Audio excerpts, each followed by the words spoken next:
In this time, when success is often measured in terms of speed and quickness, this program is dedicated to those who cherish more simple virtues, time-honored traditions that can only be maintained by patience and determination, to the knowledge, talent, and skill of great artists and craftsmen, and to the careful tutoring of the young, eager apprentice by the seasoned expert.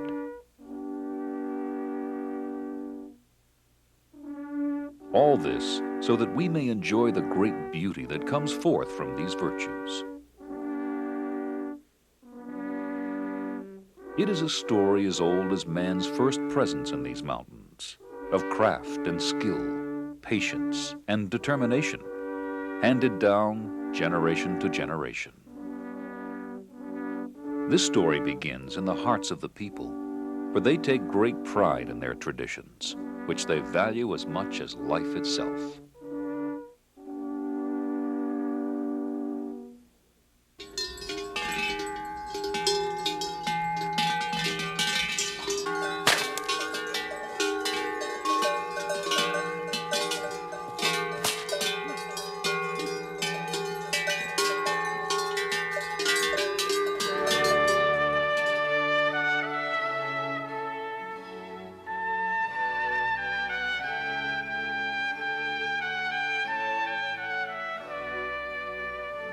The people who live here in the Grodin Valley, surrounded by the Dolomite range of the Alps, are true mountaineers.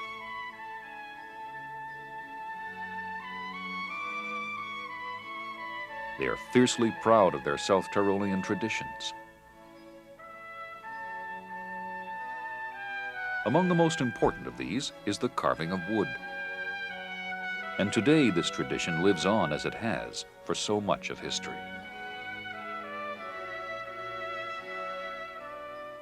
To understand the true significance of this art, just visit any village church.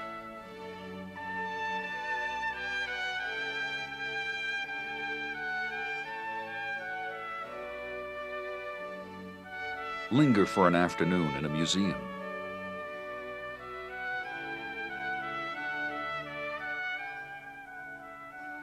Or just stroll the village streets. The wood is everywhere. And the carving has embodied their inspiration for centuries.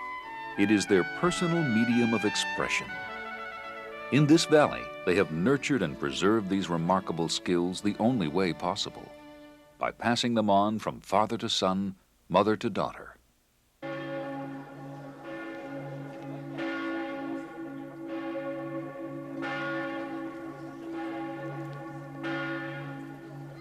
The people here have always been different.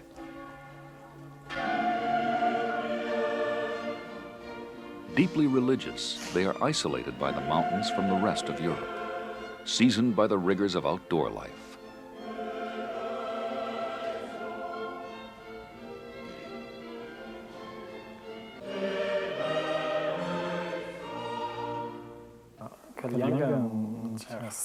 They even speak their own local language, Ladine, a complete Romance language derived from ancient Latin.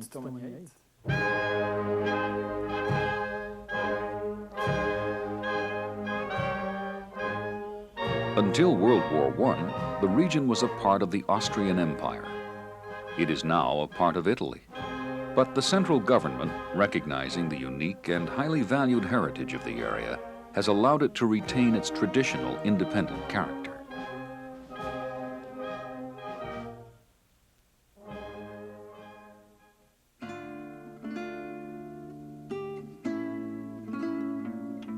Beginning in the 16th century, wood carvings became an important part of trade between the valley and the outside world. And by the late 19th century, the demand for these pieces had become so great that Grodin Valley woodcarvers were having difficulty filling that demand while maintaining their traditional high standards of quality. One man who became concerned about this trend was Ulrich Bernardi, master carver and descendant of a long line of woodcarvers dating back to the 17th century. Ulrich Bernardi had a vision.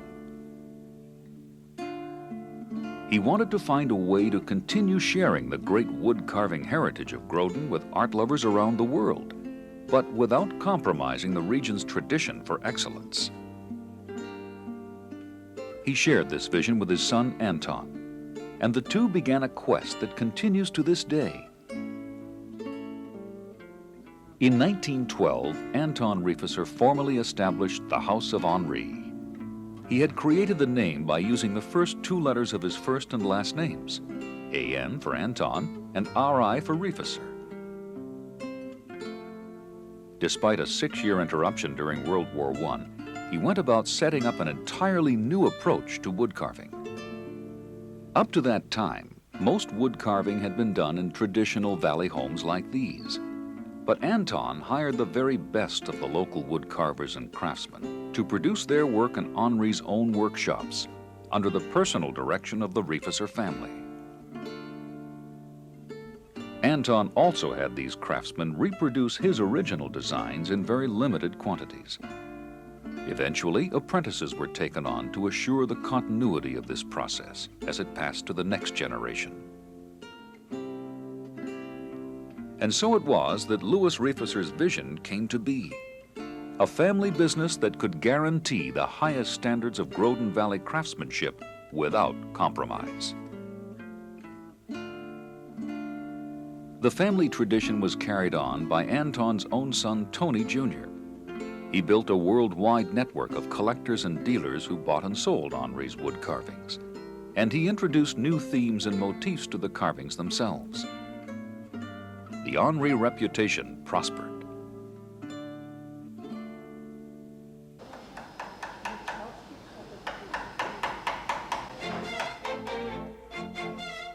Today, the fourth generation carries on the family tradition. Ernst Riffesser oversees a staff of over 240 of the finest Grodin Valley craftsmen, all engaged in the fulfillment of his great-great-grandfather's vision. To produce wood carvings that answer the worldwide demand for artistic excellence with uncompromising standards of quality. I think the average collector is looking for a sculpture he likes with the first eye catch. As soon as he likes it, he takes it in his hands and he turns it around and around and around and finds out maybe a smiling face or an expression in an eye because they're friendly to them. And I think that's the most important part for us. Give to the collectors a handicraft piece done by human hands, which in turn then can make the collector happier. And having this in my soul, for me it was impossible to tear it out. And I think even for the next generation, at least I try to tell my children how everything started and where we are today and where we are today with our creations, where it's not only here in the valley where we can be happy and we are lucky to live in this era, but we know that with our work we can satisfy a lot of requests around the world and make people happy.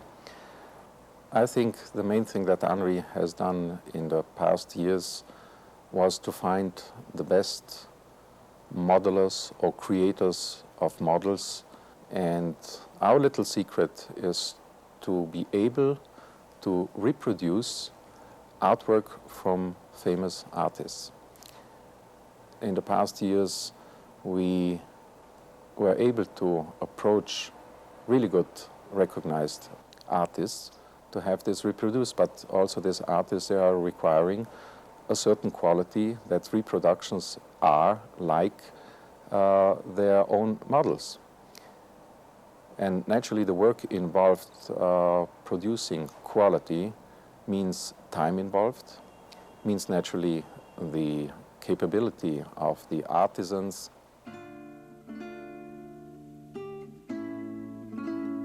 Time and capability, two elements that are necessary to transform simple blocks of wood into treasured works of art.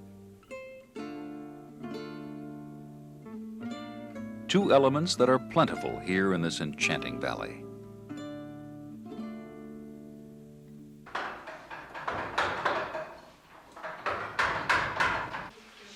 But as with any other highly skilled craft, the future of these traditions rests with the children.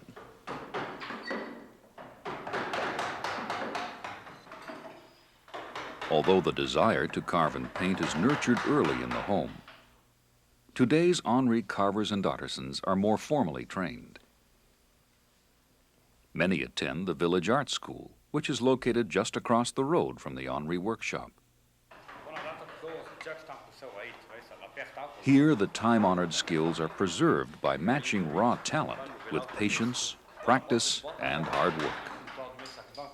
Just as the sculpture is fashioned from the formless block of wood, so too the skill of the future carvers and painters is fashioned under the watchful eye of the masters.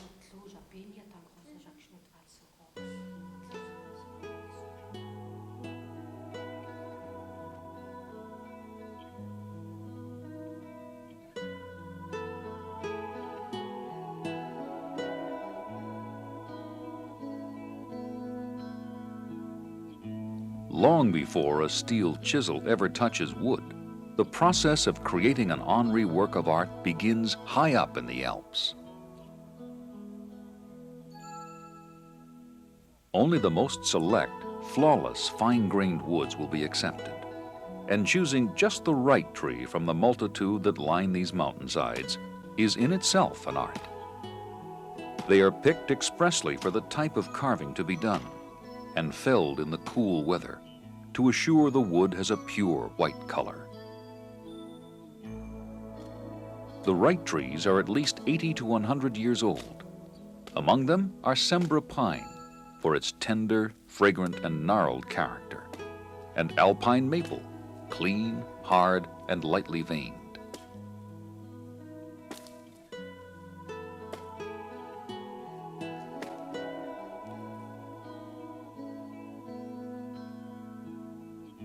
After the trees are cut into large planks, they are aged by the sun and mountain air for 2 full years. This removes most of the water content of the wood. However, since even the slightest amount of moisture would cause cracks or other imperfections in the finished carvings, each plank is kiln dried. Only 20% of all the wood selected will meet the exacting specifications of the Anri craftsman.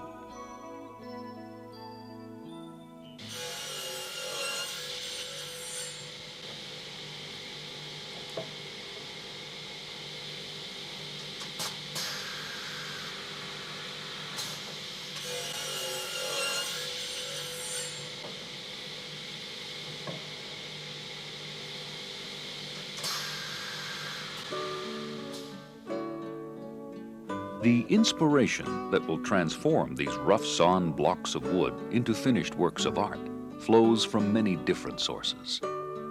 In the beginning, it came entirely from the village people, an intimate way of expressing the day-to-day concerns of mountain life. From the practical needs of amusing a child to the inner need to have tangible symbols of a deep religious faith. But just as the inspiration of Groden woodcarvers flowed out of the valley to the delight of collectors around the world, so too the inspirations of some of the world's great artists have come to the valley. The Riffesser family has assembled a group of distinguished artists who provide exciting new concepts to complement the existing artistry of their own designers. Today, the works of Anri feature a unique conceptual blend, ranging from the traditional works of the region to more contemporary motifs.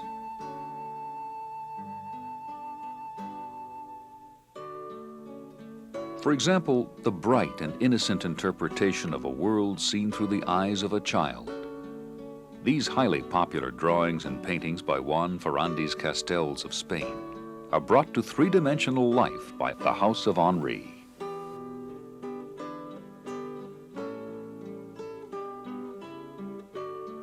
And the stylistic and nostalgic renditions of childhood moments by Australian Sarah Kay.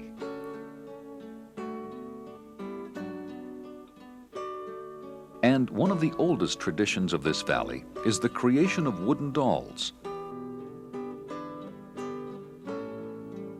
Anri brings this art to perfection with its inspired series of collector dolls, featuring the designs of Sarah Kay, Juan Ferrandis, and the list goes on. Josef Malfertiner's finely detailed relief sculptures.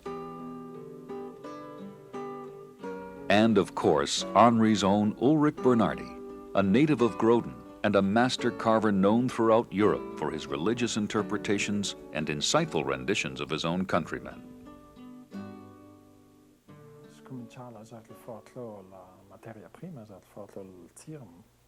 I think that the carving has come to such a high standard of development in Groden because the right things, the right ingredients are here. You need a hand to do it, and besides the hand, you have to feel it.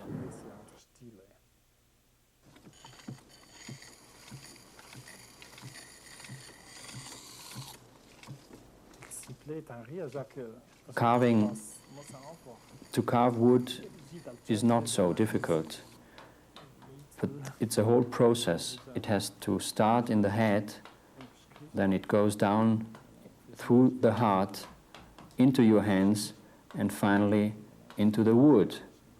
It's like in music, like with painting, like in writing.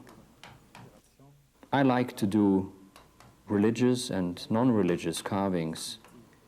If I do a Sarah Kay model, it's beautiful because there's so much freshness in the designs. And obviously, if I do a Madonna or a saint or a nativity, well, that's my personal deepest feeling because I myself am a religious man.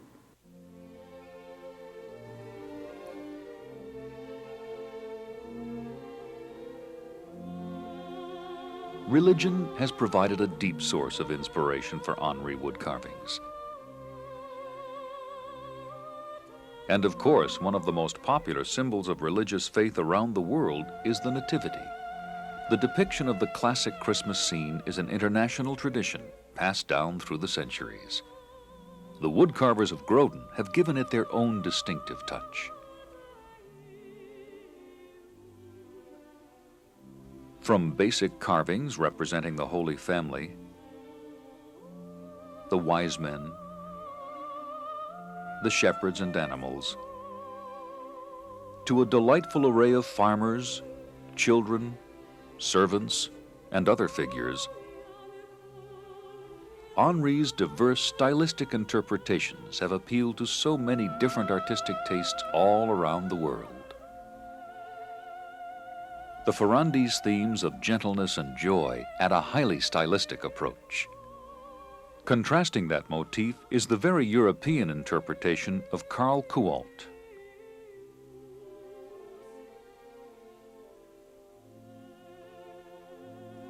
And there is no more classic interpretation of the traditional Christmas creche than that of Ulrich Bernardi. His deep roots in European folklore give the figures a soft, fluid motion with ageless, simple style.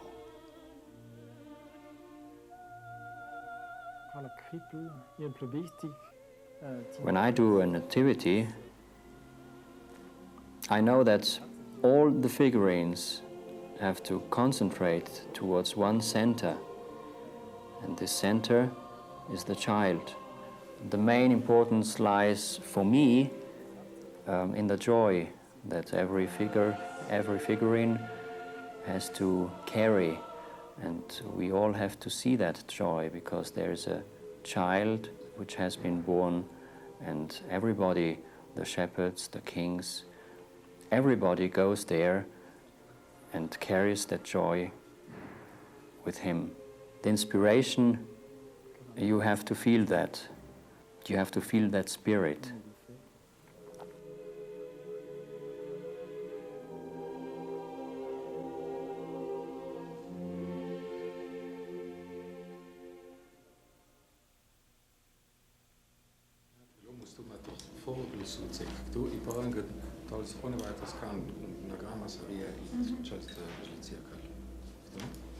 The first step in the creation of any Anri work is the carving of the master model. As 3 generations of Riffessers have done before him, Ernst oversees the creation of a model being sculpted from clay. These models provide the inspirational guide from which the other carvers will produce the limited edition carvings.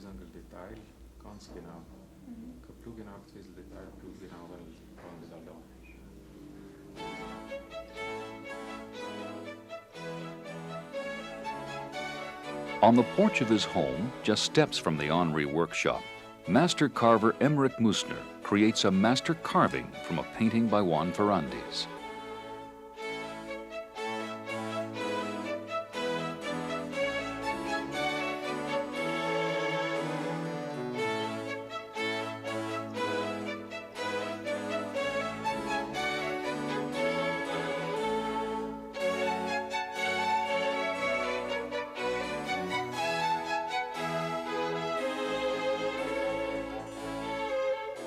The creativity of the master carver is brought to 3-dimensional life in the larger size of these models.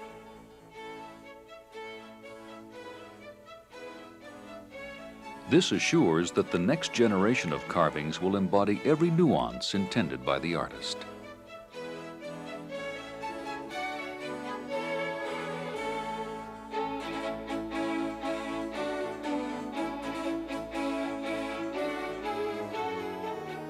Often Ulrich Bernardi works from his own drawings, or sometimes from clay models. Here, he patiently creates another interpretation of the Virgin Mother to be part of a new nativity.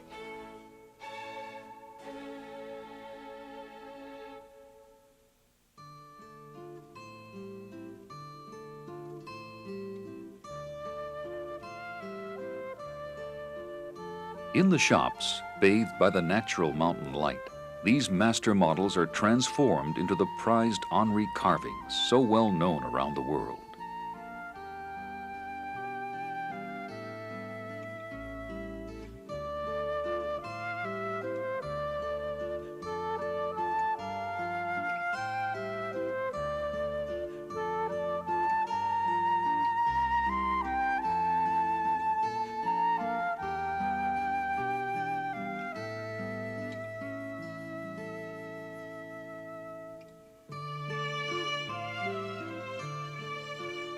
Over 60 different tools can be used in bringing each piece to 3-dimensional life, each one chosen for its special purpose. As the countless hours pass and the subtle form of the finished work begins to emerge.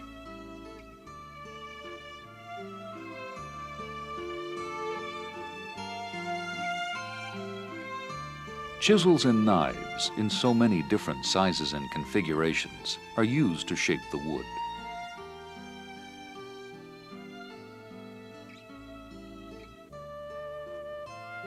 Just the right balance between light and shadow brings out the most minute details.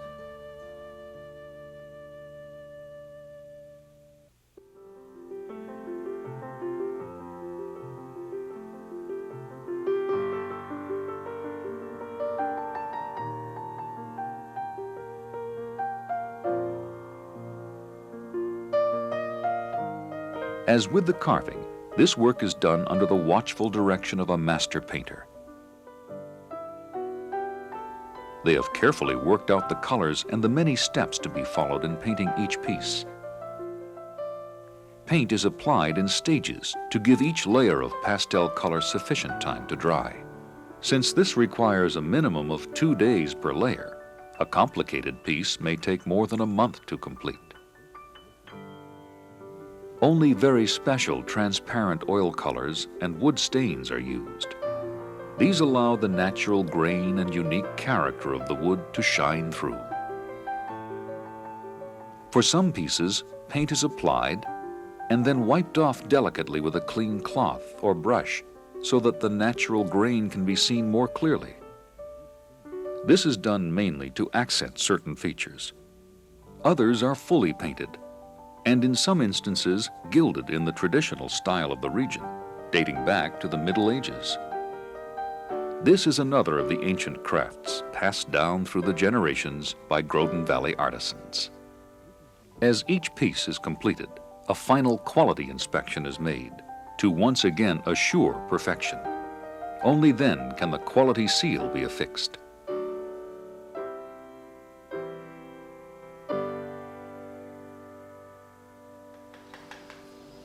Since each Anri carving comes from a block of wood with its own individual characteristics, each piece has an identity all its own. That is one reason they are so highly valued by collectors all around the world. Although for some it may not be as obvious why these figures command such value. If somebody takes a figurine and has to realize that out of a block of wood, first of all, a figurine has to be shaped to a certain proportion. The detail carving has to be done so far that a face starts to smile. Then I'm sure that everybody can realize the time involved where these talented artisans need to carve in a block of wood a certain item, a certain smile on a face. But this is only one step. The other step then comes to the painting, and the painting is the same procedure, where it is very important for us to get to the very, very fine detail, and the very fine detail means for us time involved. Because producing something faster in an artistic work, you cannot ask for quality. We have a certain standard. We have to maintain the standard because we do know that all collectors around the world, they are admiring first of all the design, and then if they bring this loved piece into their homes, that every single part has to be perfect, has to be perfect as far as human being can produce a sculpture like this.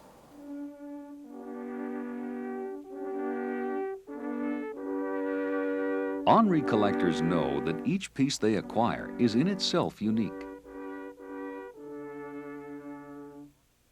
They are justifiably proud of their collections, for each Anri work of art embodies the vision Ulrich Bernardi sought so long ago.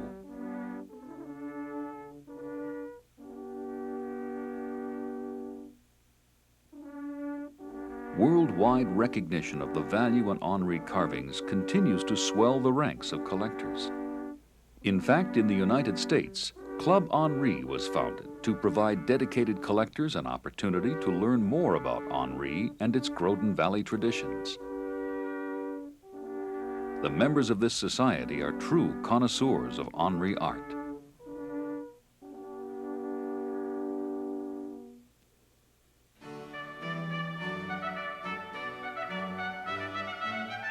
One cannot help but feel a deep sense of history here in this valley. You see it in the way these people go about their work, with such patience, pride, and a sense of tradition. Their work, after all, is their gift to future generations here and around the world, a gift of great beauty to be enjoyed again and again by all those who appreciate fine art and craftsmanship. Ernst Riffesser and the people of Anri share the same purpose. And as long as there are talented and patient artisans and willing young students, it will go on here as it has for generations.